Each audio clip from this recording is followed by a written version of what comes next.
So, you were just sent the W-9 and direct deposit forms. I'm going to take a little bit of time and explain how to fill these out. For the W-9, all we need is your name, address, social security number, and a signature, as well as a date.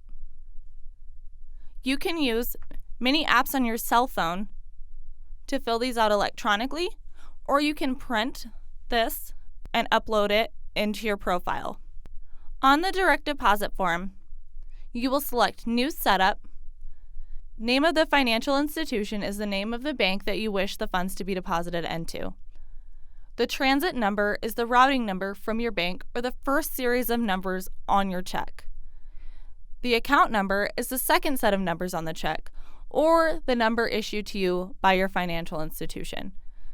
Please be sure to check if this is a savings or checkings account. You will need to enter your social security number or EIN so we can make sure these funds are deposited, as well as put on your 1099 for the year. The name of the account holder will need to be on this form as well. Please sign and date this at the bottom. You may be wondering, when does that check hit my account? When can I expect to be paid? How do you pay out commissions? Make sure that you have your direct deposit form turned in.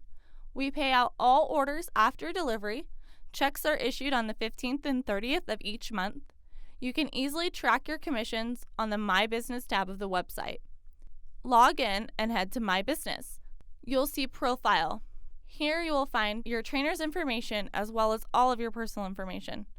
This is a great time to look over it, check for any errors, and make any changes, as well as verify your commission and tax sheets have been completed and loaded successfully.